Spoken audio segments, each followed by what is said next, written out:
नमस्कार, news nation digital के हमारे इस खास एपिसोड खबरें दुनिया की में आपका स्वागत है। मैं हूं सुमित कुमार दुबे। 1 अक्टूबर को ईरान ने हिजबुल्लाह के चीफ हसन नसरल्ला और हमास के चीफ इस्माइल हानिया की हत्या के जवाब में इजराइल पर जो मिसाइल स्ट्राइक की थी उसका जवाब अभी तक नहीं आया है। ऐसा माना जा रहा है कि इजराइल का ये जवाब कितना बड़ा हो, इसको लेकर अमेरिका और उसके बीच में शुरू में मतभेद थे, लेकिन अब सहमति बन गई है और जल्द ही इजराइल का एक कड़ा प्रहार देखने को मिल सकता है ईरान के ऊपर।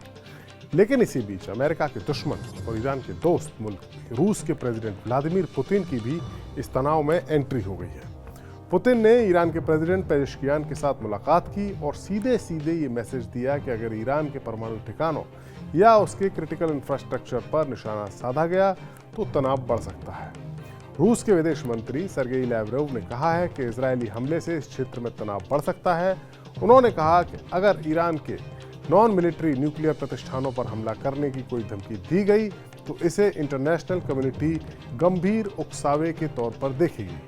विदेश मंत्री यानी लैवरोव ने कहा कि मौजूदा तनाव के बावजूद इंटरनेशनल परमाणु ऊर्जा एजेंसी यानी IAEA के पास इस बात के कोई सबूत नहीं है कि ईरान का न्यूक्लियर प्रोग्राम मिलिटराइज हो रहा है, यानी कि ईरान अपने न्यूक्लियर प्रोग्राम का इस्तेमाल परमाणु बम बनाने के लिए कर रहा है। ऐसे कोई सबूत नहीं है। ऐसा कह के रूस के विदेश मंत्री ने ईरान का बचाव किया है इंटरनेशनल स्तर पर। वहीं पुतिन और पेजेश्कियान की मुलाकात के दौरान ऐसी खबर है कि दोनों देशों के बीच ड्रोन और बाकी डिफेंस प्रोडक्ट को लेकर 1.7 बिलियन अमेरिकी डॉलर के निर्यात का समझौता भी हुआ है।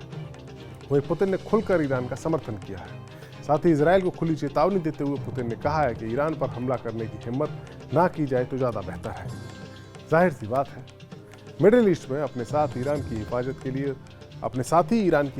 के लिए रूस कोई कोर कसर छोड़ना नहीं चाहता है।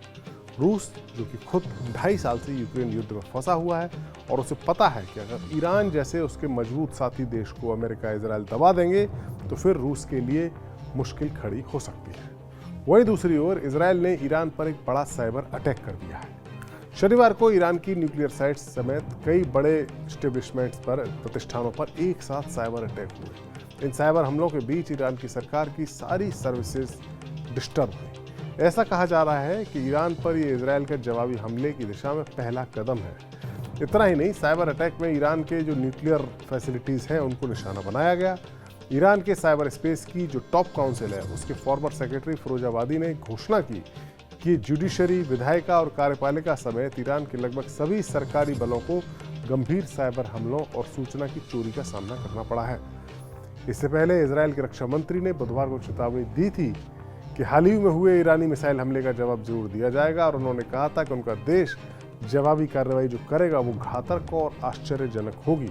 ईरान को पता ही नहीं चल सकेगा कि हमला अचानक कैसे हुआ, कहां से हुआ और कैसे कितना नुकसान करके चला गया। क्या ये वही हमला था साइबर अटैक का? सवाल यह है कि क्या ये साइबर अटैक इजरायल का बदला है या फिर बदले की प्लानिंग का आगाज है। दरअसल बीते कुछ दिनों में बात कुछ ऐसी हो गई है कि इजरायल इस वक्त कई मोर्चों पर जंग में फंसा हुआ है और इस बिसात में ज़्यादातर मोहरे ईरान के ही बिछाए हुए हैं। एक तरह से ऑक्टोपस वॉर भी इसको कहा जा सकता है। ईरान अब अरब देशों के नागरिकों को इजरायल के खिलाफ हथियार उठाने की तैयारी भी करवा रहा है।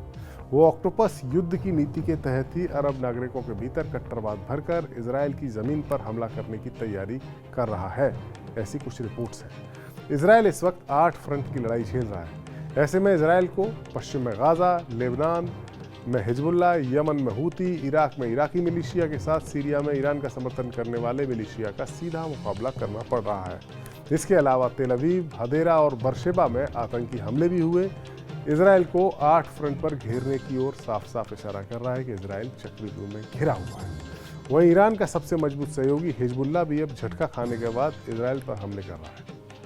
हिजबुल्लाह का कहना है कि उसने इजरायली ठिकानों पर अपने 7वें हमले में हाइफा के साउथ में हथियार बनाने वाली इजरायली के एक मिलिट्री अड्डे को निशाना बनाने के लिए मिसाइलों का इस्तेमाल किया है। हिजबुल्लाह का दावा है कि हमला सुबह 6 बजे हुआ और यह भी कहा गया कि लेबनान सीमा के पास इजरायली सैनिकों को निशाना बनाने के लिए तोप खाने के गोलों का भी इस्तेमाल किया जा रहा है। रामिया साइट की ओर एक गाइडेड मिसाइल दागी गई है और इजरायली ठिकानों पर कई रॉकेट्स दागे गए हैं। ये हिजबुल्लाह का दावा है। जाहिर है अपने चीफ नसरल्ला और उसके बाद कई हाई रैंकिंग कमांडर्स की मौत होने के बाद भी हिजबुल्लाह के हौसले इतने नहीं टूटे हैं कि वो साउथ लेबनान में इजराइल को फ्री हैंड दे दे।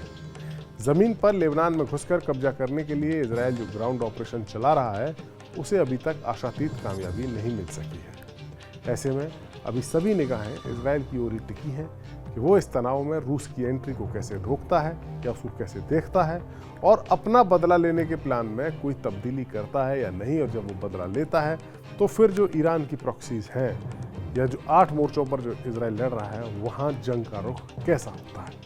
हमारा वीडियो आपको कैसा लगा कमेंट सेक्शन में जाइए और अपनी राय हमें ज़रूर दीजिए। नमस्कार।